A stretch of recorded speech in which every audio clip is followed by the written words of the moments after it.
மதிமுகம் செய்திகள். இன்றைய முக்கிய நிகழ்வுகளை பார்ப்பதற்கு முன்பாக தலைப்பு செய்திகளை பார்க்கலாம். ஒன்றிய அரசின் திட்டங்களால் தமிழ்நாடு மாபெரும் வளர்ச்சி அடைந்துள்ளது.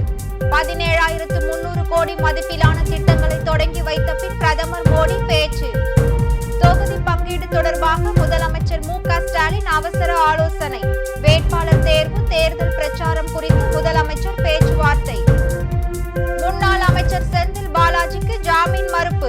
இரண்டாவது முறையாக ஜாமீன் மனுவை தள்ளுபடி செய்து சென்னை உயர்நீதிமன்றம் உத்தரவு. விளவங்கோடு சட்டமன்ற தொகுதி காலியாக உள்ளதாக அரசிதழில் வெளியீடு. எம்எல்ஏ விஜயதாரணி ராஜினாமா செய்ததை தொடர்ந்து அந்த தொகுதி காலியானதாக அறிவிப்பு. பாஜகவிடம் அதிமுக ஜாக்கிரதையாக இருக்க வேண்டும். விடுதலை சிறுத்தைகள் கட்சி தலைவர் திருமாவளவன் வேண்டுகோள். ஒன்றிய அரசின் திட்டங்களால் தமிழ்நாடு மாபெரும் வளர்ச்சி அடைந்திருப்பதாக பிரதமர் மோடி தெரிவித்துள்ளார்.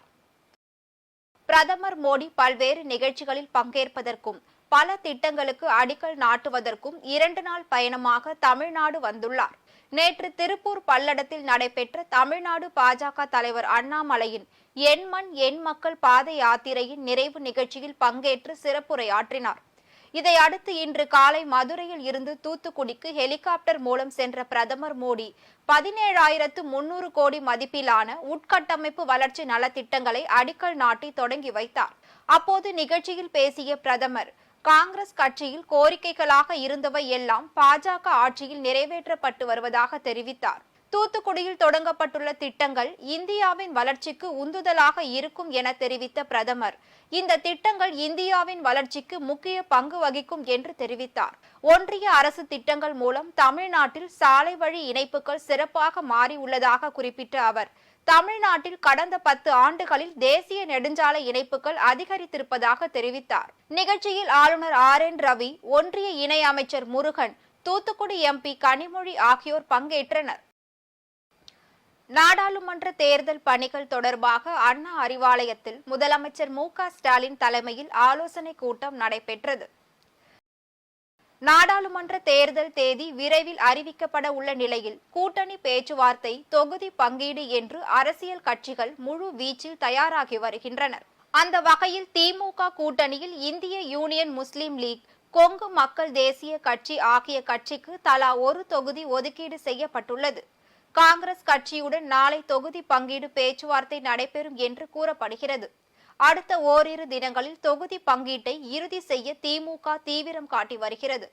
இந்நிலையில் சென்னை அண்ணா அறிவாலயத்தில் நிர்வாகிகளுடன் முதலமைச்சர் மு.க.ஸ்டாலின் ஆலோசனை நடத்தி வருகிறார். திமுக கூட்டணி கட்சிகளுக்கு தொகுதிகளை ஒதுக்குவது தொடர்பாக முதலமைச்சர் மு.க.ஸ்டாலின் ஆலோசனை மேற்கொண்டார்.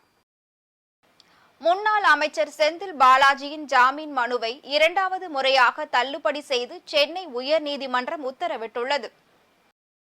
சட்டவிரோத பண பரிமாற்ற தடை சட்டத்தின் கீழ் பதிவான வழக்கில் முன்னாள் அமைச்சர் செந்தில் பாலாஜி கடந்த ஆண்டு ஜூன் மாதம் கைது செய்யப்பட்டார். இந்த வழக்கில் ஜாமீன் கேட்டு தாக்கல் செய்த மனுவை உயர்நீதிமன்றம் ஏற்கனவே தள்ளுபடி செய்தது. இதையடுத்து 2வது முறையாக அவர் தாக்கல் செய்த ஜாமீன் மனுவை நீதிபதி N. ஆனந்த் வெங்கடேஷ் விசாரித்திருந்தார். அனைத்து தரப்பு வாதங்களையும் கேட்ட நீதிபதி ஜாமீன் மனு மீதான தீர்ப்பை தேதி குறிப்பிடாமல் தள்ளி வைத்து கடந்த வாரம் உத்தரவிட்டார். இந்த ஜாமீன் மனு மீதான தீர்ப்பு இன்று விசாரணைக்கு வந்தபோது ஜாமீன் மனுவை தள்ளுபடி செய்து நீதிபதி N. ஆனந்த் வெங்கடேஷ் உத்தரவிட்டுள்ளார். மேலும் 8 மாதங்களாக சிறையில் இருப்பதால் செந்தில் பாலாஜி மீதான வழக்கின் விசாரணையை 3 மாதங்களுக்குள் விசாரித்து முடிக்க முதன்மை அமர்வு நீதிமன்றத்திற்கு உத்தரவிட்டார். விளவங்கோடு சட்டமன்ற உறுப்பினர் விஜயதாரணி ராஜினாமா செய்ததை அடுத்து அந்த தொகுதி காலியானதாக தமிழ்நாடு அரசின் அரசிதழில் அறிவிக்கப்பட்டுள்ளது. விளவங்கோடு சட்டமன்ற உறுப்பினராக இருந்த விஜயதாரணி டெல்லியில் ஒன்றிய இணையமைச்சர் L. முருகன் முன்னிலையில் பாஜகவில் இணைந்தார். காங்கிரஸ் கட்சி சார்பில் நாடாளுமன்ற தேர்தலில் போட்டியிட வாய்ப்பு மறுக்கப்பட்ட நிலையில் பாஜகவில் இணைந்ததாக கூறப்படுகிறது. பாஜகவில் இணைந்ததை தொடர்ந்து விஜயதாரணி காங்கிரஸ் கட்சியின் அடிப்படை உறுப்பினர் பதவியில் இருந்து நீக்கப்பட்டார். அப்போது அவரை MLA பதவியில் இருந்து தகுதி நீக்கம் செய்ய வேண்டும் என தமிழக சட்டப்பேரவை சபாநாயகருக்கு தமிழக காங்கிரஸ் கமிட்டியின் தலைவர் செல்வ பெருந்தகை கடிதம் அனுப்பினார். இதைத் தொடர்ந்து விளவங்கோடு சட்டமன்ற உறுப்பினர் பதவியை விஜயதாரணி ராஜினாமா செய்தார். இந்நிலையில் விளவங்கோடு சட்டப்பேரவை தொகுதி பிப்ரவரி 24ஆம் தேதியில் இருந்து காலியானதாக அறிவிக்கப்பட்டுள்ளது. இமாச்சல பிரதேச அமைச்சர் விக்ரமாதித்யா சிங் தனது பதவியை திடீரென ராஜினாமா செய்துள்ளார். இமாச்சல பிரதேச மாநிலத்தில் ஒரே ஒரு மாநிலங்களவை எம்பி இடத்திற்கு காங்கிரஸ் கட்சியின் அபிஷேக் சிங்வி போட்டியிட்டார். காங்கிரஸ் கட்சிக்கு 40 எம்எல்ஏக்கள் உள்ளதால் எளிதாக வெற்றி பெறுவார் என எதிர்பார்க்கப்பட்டது.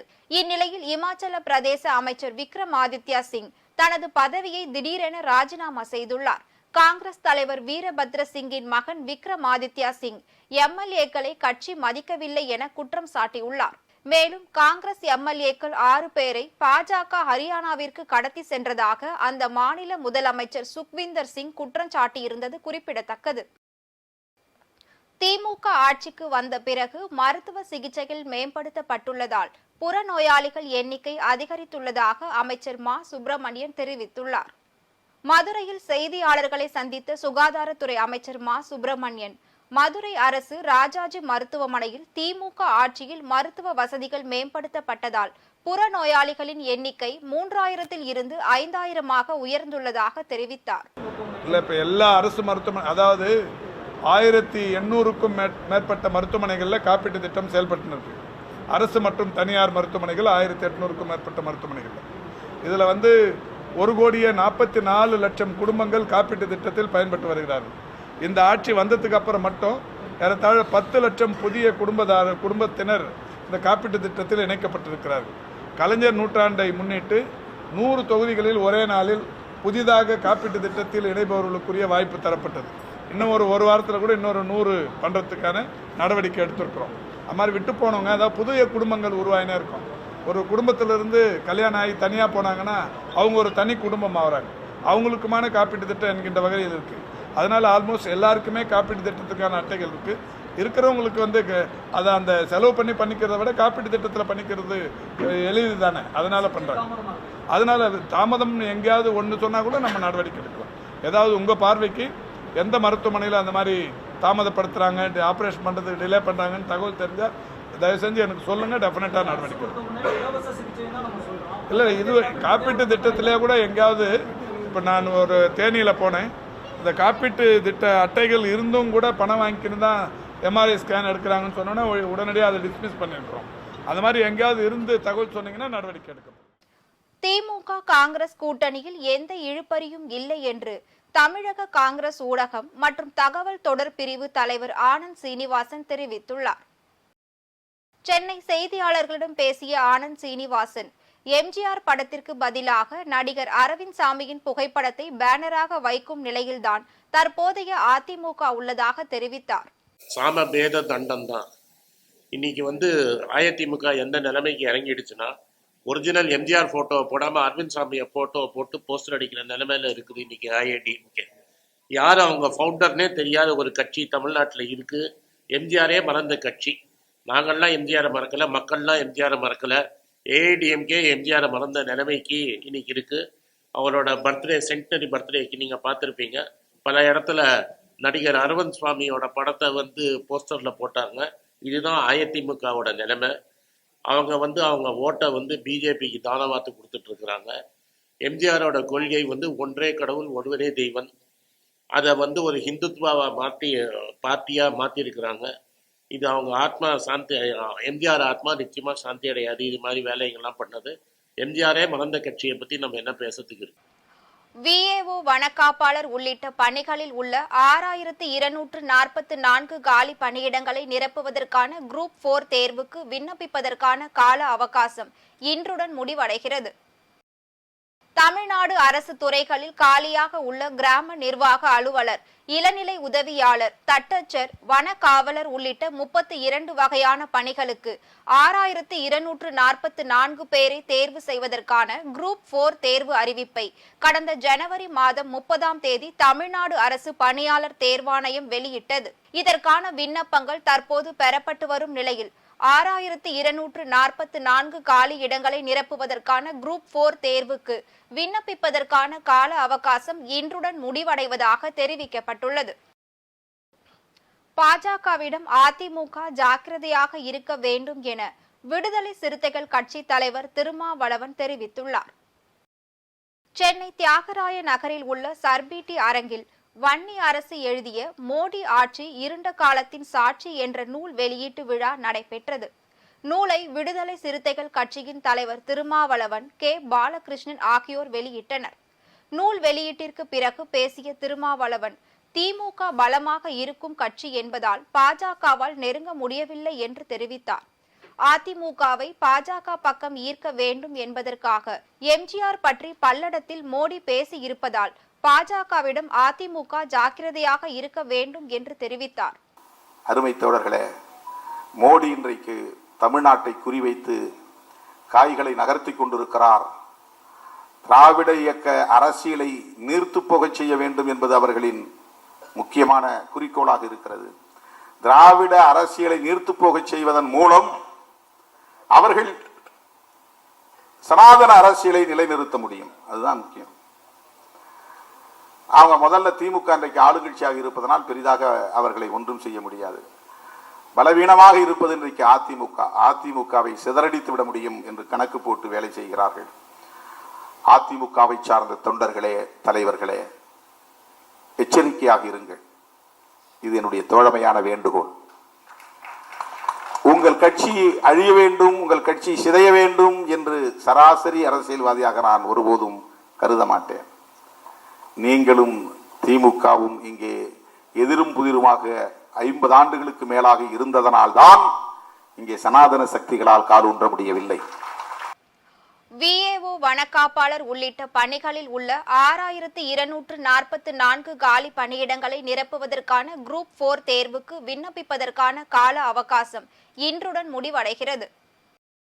தமிழ்நாடு அரசு துறைகளில் காலியாக உள்ள கிராம நிர்வாக அலுவலர், இளநிலை உதவியாளர், தட்டச்சர், வன காவலர் உள்ளிட்ட 32 வகையான பணிகளுக்கு 6244 பேரை தேர்வு செய்வதற்கான குரூப் 4 தேர்வு அறிவிப்பை கடந்த ஜனவரி மாதம் 30ஆம் தேதி தமிழ்நாடு அரசு பணியாளர் தேர்வாணையம் வெளியிட்டது. இதற்கான விண்ணப்பங்கள் தற்போது பெறப்பட்டு வரும் நிலையில் 6244 காலி இடங்களை நிரப்புவதற்கான குரூப் 4 தேர்வுக்கு விண்ணப்பிப்பதற்கான கால அவகாசம் இன்றுடன் முடிவடைவதாக தெரிவிக்கப்பட்டுள்ளது. கோவையில் கனிம பொருட்களின் கடுமையான விலை ஏற்றத்தை எதிர்த்து கட்டுமான சங்கங்களின் கூட்டமைப்பு சார்பில் கண்டன ஆர்ப்பாட்டம் நடைபெற்றது. கோவை பந்தய சாலை பகுதியில் கட்டுமான தொழில்துறை நிறுவனங்கள் சார்பாக கனிம பொருட்களின் கடுமையான விலை ஏற்றத்தை எதிர்த்து ஒருநாள் வேலை நிறுத்தத்தில் ஈடுபட்டு வருகின்றனர். இந்த ஆர்ப்பாட்டத்தின் வாயிலாக செய்தியாளர்களை சந்தித்து பேசிய அகில இந்திய வல்லுநர் சங்க தலைவர் கணேஷ்குமார், நடைபெறுகின்ற நிதி ஆண்டில் 3 முறை கனிம பொருட்களான கருங்கல், ஜல்லி வகைகள் மற்றும் பீசான் விலை 30% மேல் உயர்த்தப்பட்டுள்ளது. இவற்றை மத்திய மாநில அரசுகள் உடனடியாக குறைக்க வேண்டும் என்று இந்த ஆர்ப்பாட்டத்தின் வாயிலாக மத்திய மாநில அரசுகளுக்கு கோரிக்கை விடுப்பதாக தெரிவித்தனர். இந்த விலையேற்றமானது எம்சாண்ட், பீசாண்ட், ஜல்லி ஆகியவைகள் 30% வரை விலை ஏறப்பட்டுள்ளதால் இது மிகவும் பொறியாளர்களுக்கும் ஒப்பந்தக்காரர்களுக்கும் கடுமையான ஒரு நஷ்டத்தையும் மன உளைச்சலையும் கொடுத்துள்ளது. இதனால் தொழிலாளர்கள் அதிகபட்சமாக வேலை இழக்கும் அபாயம் ஏற்பட்டுள்ளது. வட இந்திய தொழிலாளர்கள் நமது மாநிலத்தில் மிகவும் அதிகமாக இங்கே வேலை செய்து கொண்டிருக்கிறார்கள். அவர்கள் தற்போது ஒரு சில இடங்களில் வேலை இழந்தும் இனி வரும் காலத்தில் வேலை இழக்கப் போவதாகவும் தெரிய வருகிறது. அப்படி வேலை இழக்கும் பட்சத்தில் அவர்களுடைய சொந்த ஊருக்கு சென்று விட்டால் இந்த கட்டுமானத்துறையானது ஸ்தம்பித்துவிடும் என்பது ஐயம் இல்லை. ஆகவே தமிழக அரசே இந்த கட்டுமானத்துறையை காப்பாற்றுமாறு அன்போடு கேட்டுக்கொள்கிறேன். வேலூரில் நாடாளுமன்ற தேர்தல் குறித்து இல்லம்தோறும் ஸ்டாலின் குரல் என்ற தலைப்பில் திண்ணை பிரச்சாரம் மேற்கொள்வது குறித்த திமுக நிர்வாகிகள் ஆலோசனை கூட்டம் நடைபெற்றது.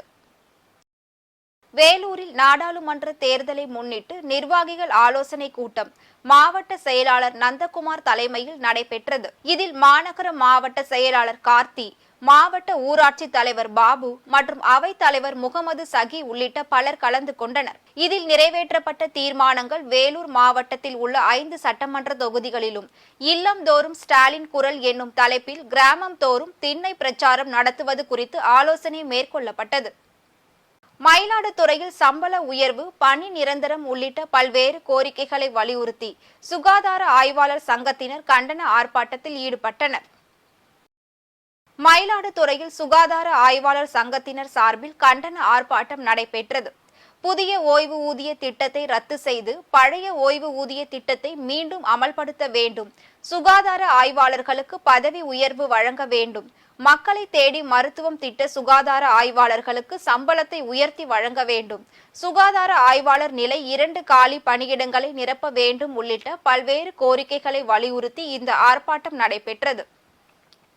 திருவண்ணாமலையில் தனியார் திருமண மண்டபத்திற்காக தார் சாலையை ஆக்கிரமித்து சுற்றுச்சுவர் வைத்ததை கண்டித்து பொதுமக்கள் சாலை மறியலில் ஈடுபட்டனர். திருவண்ணாமலையில் இருந்து சென்னை சமுத்திரம், வளையாம்பட்டு, தீத்தாண்டப்பட்டு உள்ளிட்ட பகுதிகளுக்கு செல்லும் கிராம தார் சாலையை ஆக்கிரமித்து தனியார் திருமண மண்டபம் உரிமையாளர் சுற்றுச்சுவர் எழுப்புவதை கண்டித்து பொதுமக்கள் திருவண்ணாமலை பெங்களூர் தேசிய நெடுஞ்சாலையில் சாலை மறியலில் ஈடுபட்டனர். தகவல் அறிந்து வந்த காவல்துறையினர் மற்றும் கிராம நிர்வாக அலுவலர் சாலை மறியலில் ஈடுபட்டவர்களிடம் பேச்சுவார்த்தை நடத்தி தனியார் மண்டப உரிமையாளர் மீது உரிய நடவடிக்கை எடுக்க வேண்டும் என உறுதி அளித்ததை தொடர்ந்து பொதுமக்கள் கலைந்து சென்றனர். திருச்செங்கோட்டில் கண்டா வரச் சொல்லுங்க எம்பியை காணவில்லை என ஒட்டப்பட்டுள்ள போஸ்டர்களால் பெரும் பரபரப்பு ஏற்பட்டுள்ளது. நாமக்கல் மாவட்டம் திருச்செங்கோட்டின் முக்கிய பகுதிகளில் தேர்தல் தேதி அறிவிக்கப்படும் முன்னரே கண்டா வர சொல்லுங்க நாமக்கல் பாராளுமன்ற தொகுதி உறுப்பினரை கண்டால் வர சொல்லுங்க என்ற போஸ்டர் ஒட்டப்பட்டுள்ளது. கொங்குநாடு மக்கள் தேசிய கட்சி தேர்தலுக்கு பின் தாழ்த்தப்பட்ட அரிஜன் மக்களை கண்டுகொள்ளவில்லை என்பதால் இந்த போஸ்டர்களை ஒட்டியது யார் என்பது குறித்து பொது மக்களிடையே பரபரப்பாக பேசப்பட்டு வருகிறது. சேலத்தில் அதிநவீன தமிழ்நாட்டின் சிற்ப கலைஞர் புகைப்பட கண்காட்சியை அமைச்சர் KN நேரு துவக்கி வைத்தார்.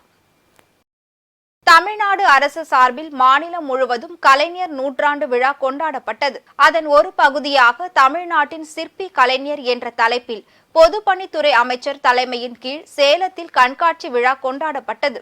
அந்த கண்காட்சியில் தமிழ்நாட்டின் சிற்பி கலைஞர் என்ற தலைப்பில் புகைப்பட கண்காட்சியை நகராட்சி நிர்வாகம் துறை அமைச்சர் KN நேரு துவக்கி வைத்தார். இந்நிகழ்ச்சியில் அமைச்சர் ஏவா வேலு, அமைச்சர் ராஜ கண்ணப்பன், அமைச்சர் மூர்த்தி உள்ளிட்ட தமிழக அமைச்சர்கள், சட்டமன்ற உறுப்பினர்கள், நாடாளுமன்ற உறுப்பினர்கள், அரசு முதன்மை செயலாளர் உள்ளிட்ட அரசு அதிகாரிகளும் கலந்து கொண்டனர். ராணிப்பேட்டையில் சம வேலைக்கு சம ஊதியம் உடனே வழங்க வேண்டும் என ஆசிரியர்கள் கண்டன ஆர்ப்பாட்டத்தில் ஈடுபட்டனர். ராணிப்பேட்டை மாவட்டம் முத்துக்கடை பேருந்து நிலையத்தில் தமிழக அரசு இடைநிலை ஆசிரியர்களுக்கு சம வேலைக்கு சம ஊதியம் என்ற தேர்தல் வாக்குறுதி 311 உடனடியாக நிறைவேற்ற வேண்டும் எனவும் ஆசிரியர்கள் கைது செய்வதை கண்டித்தும் 100க்கும் மேற்பட்ட ஆசிரியர்கள் இடைநிலை பதிவு மூப்பு ஆசிரியர்கள் இயக்கத்தின் சார்பில் மாபெரும் கண்டன ஆர்ப்பாட்டம் நடைபெற்றது. காரைக்கால் மாவட்டத்தில் புதிதாக கட்டப்பட்ட வணிக வளாக கட்டிட திறப்பு விழா நடைபெற்றது. புதுச்சேரி மாநிலம் காரைக்கால் மாவட்டத்தில் கோட்டுச்சேரி பகுதியில் பாராளுமன்ற மக்களவை உறுப்பினர் தொகுதி மேம்பாட்டு நிதியின் மூலம் கட்டப்பட்ட வணிக வளாக கட்டிட திறப்பு விழா நடைபெற்றது. இதில் புதுச்சேரி மாநில காங்கிரஸ் கட்சி தலைவரும் பாராளுமன்ற உறுப்பினருமான வைத்திலிங்கம் கலந்து கொண்டு திறந்து வைத்தார். இதனை அடுத்து செய்தியாளர்களிடம் பேசிய அவர், புதுச்சேரி மாநில பாஜகவில் இருந்து முக்கிய புள்ளிகள் காங்கிரஸில் இணைய வாய்ப்பு உள்ளதாக தெரிவித்தார். அதாவது அவங்க இங்கே வந்து பாண்டிச்சேரியில் பிஜேபி 2 பேருமே சண்டை போட்டுக்கின்னு இருக்கிறாங்க. இது கவர்னரும் சபாநாயகரும் சண்டை போட்டுக்கிறாங்க. இந்த சண்டைக்கே இன்னும் பஞ்சாயத்து ஆகலை. இதில் யார் காங்கிரஸுக்கு வரப்போகிறாங்கன்னு தெரியல. பாஜக வந்து காங்கிரஸ் ஏன் வரக்கூடாதா என்ன? இன்னும் அதிசயமாக கேட்குறேன். வாய்ப்பு இருக்கா? ஏன் இருக்கக்கூடாது? எல்லாம் நடக்கும். உலகத்தில் எது வேணாலும் நடக்கும். ஆமாம், அங்கே ஒவ்வொரு விக்கெட்டாக விழும், நம்மகிட்ட ஒவ்வொரு விக்கெட்டாக வரும். வந்துடும், பார்த்துக்கலாம். கொடைக்கானலில் சூழல் சுற்றுலா மையம் அமைப்பதற்கான நிதியை மேல்மலை விவசாயிகள் எதிர்ப்பு காரணமாக திருப்பி அனுப்பப்பட்டது. திண்டுக்கல் மாவட்டம் கொடைக்கானல் மேல்மலை மன்னவனூர் பகுதியில் மாநில சுற்றுலா வளர்ச்சி நிதியின் கீழ் சுற்றுலா மையம் அமைக்க 1,75,00,000 ரூபாய் ஒதுக்கப்பட்டது. இந்த நிதியில் மேல்மலை மன்னவனூர் பகுதியில் சூழல் சுற்றுலா மையம் அமைக்க இடம் தேர்வு செய்யப்பட்டது. இந்த இடத்தில் சுற்றுலா மையம் அமைக்க கூடாது என்று சுற்றியுள்ள விவசாயிகள் எதிர்ப்பு தெரிவித்ததை தொடர்ந்து இந்த நிதி திருப்பி அனுப்பப்பட்டது. வேறு பிரச்சனை இல்லாத இடம் தேர்வு செய்யப்பட்டு பின்னர் கூடுதல் நிதியுடன் சுற்றுலா மையம் அமைப்பதற்கு நடவடிக்கை எடுக்கப்படும் என்று தெரிவிக்கப்பட்டது. மதுராந்தகம் அருகே பல்வேறு கோரிக்கைகளை வலியுறுத்தி நகராட்சி துப்புரவு பணியாளர்கள் பணியை புறக்கணித்து போராட்டத்தில் ஈடுபட்டனர். மதுராந்தகம் நகராட்சியில் நிரந்தர தூய்மை பணியாளர்கள் பணியின் போது கொடுக்கப்பட வேண்டிய பணப்பலன் தூய்மை பணியாளர்களின் பல்வேறு கோரிக்கைகளில் நிரந்தர நகராட்சி ஆணையர் இல்லாததால் கூற முடியவில்லை என 30க்கும் மேற்பட்ட நகராட்சி தூய்மை பணியாளர்கள் வேலையை புறக்கணித்து போராட்டத்தில் ஈடுபட்டனர். பின்னர் நகராட்சி பணியாளர்கள் மற்றும் காவல்துறையினர் பேச்சுவார்த்தை நடத்தியதை தொடர்ந்து போராட்டத்தை கைவிட்டு கலைந்து சென்றனர். இன்றைய தங்கம் வெள்ளி விலை வழங்குவோர் அட்டிகா கோல்ட் கம்பெனி. சென்னையில் இன்று 22 கேரட் ஆபரண தங்கத்தின் விலை கிராமிற்கு 5 ரூபாய் குறைந்து 5,810 ரூபாய்க்கு விற்பனை செய்யப்படுகிறது. மேலும் ஒரு சவரன் ஆபரண தங்கத்தின் விலை 40 ரூபாய் குறைந்து 46,480 ரூபாய்க்கு விற்பனை செய்யப்படுகிறது. வெள்ளியின் விலையில் எவ்வித மாற்றமும் இன்றி 1 கிராம் வெள்ளியின் விலை 75 ரூபாய் 50 காசுகளுக்கும் 1 கிலோ வெள்ளியின் விலை 75,500 ரூபாய்க்கும் விற்பனை செய்யப்படுகிறது. மேற்கு ஆப்பிரிக்காவில் மாலி நாட்டில் ஆற்றில் கவிழ்ந்து விபத்துக்குள்ளானதில் 31 பேர் உயிரிழந்தனர். மேற்கு ஆப்பிரிக்காவில் அமைந்துள்ள மாலியின் கெனிபியா பகுதியில் இருந்து அண்டை நாடான பர்கினோ பாசோவிற்கு சென்று கொண்டிருந்த பேருந்தில் 40க்கும் மேற்பட்டோர் பயணித்தனர். கெனிபியா பகுதியில் உள்ள பாலத்தில் சென்று கொண்டிருந்த போது ஓட்டுநரின் கட்டுப்பாட்டை இழந்த பேருந்து பாலத்தை உடைத்துக் கொண்டு ஆற்றுக்குள் கவிழ்ந்து விபத்துக்குள்ளானது. இந்த கோர விபத்தில் 31 பேர் பரிதாபமாக உயிரிழந்தனர். மேலும் 10 பேர் படுகாயமடைந்தனர். இது குறித்து தகவல் அறிந்து வந்த காவல்துறையினர் சம்பவ இடத்திற்கு விரைந்து வந்து படுகாயமடைந்தவர்களை மீட்டு அருகில் உள்ள மருத்துவமனையில் அனுமதித்தனர். மேலும் இந்த சம்பவம் தொடர்பாக விசாரணை மேற்கொண்டு வருகின்றனர். மீண்டும் தலைப்புச் செய்திகள். ஒன்றிய அரசின் திட்டங்களால் தமிழ்நாடு மாபெரும் வளர்ச்சி அடைந்துள்ளது. 17,300 கோடி மதிப்பிலான திட்டங்களை தொடங்கி வைத்த பின் பிரதமர் மோடி பேச்சு. தொகுதி பங்கீடு தொடர்பாக முதலமைச்சர் மு.க. ஸ்டாலின் அவசர ஆலோசனை. வேட்பாளர் தேர்வு, தேர்தல் பிரச்சாரம் குறித்து முதலமைச்சர் பேச்சுவார்த்தை. முன்னாள் அமைச்சர் செந்தில் பாலாஜிக்கு ஜாமீன் மறுப்பு. 2வது முறையாக ஜாமீன் மனுவை தள்ளுபடி செய்து சென்னை உயர்நீதிமன்றம் உத்தரவு. விளவங்கோடு சட்டமன்ற தொகுதி காலியாக உள்ளதாக அரசிதழில் வெளியீடு. எம்எல்ஏ விஜயதாரணி ராஜினாமா செய்ததை தொடர்ந்து அந்த தொகுதி காலியானதாக அறிவிப்பு. பாஜகவிடம் அதிமுக ஜாக்கிரதையாக இருக்க வேண்டும். விடுதலை சிறுத்தைகள் கட்சி தலைவர் திருமாவளவன் வேண்டுகோள். இத்துடன் செய்திகள் நிறைவடைந்தன. மீண்டும் செய்திகள் இரவு 8 மணிக்கு. மேலும் செய்திகளை தெரிந்து கொள்ள மதிமுகம் பிரைம் யூடியூப் தளத்தில் இணைந்திருங்கள்.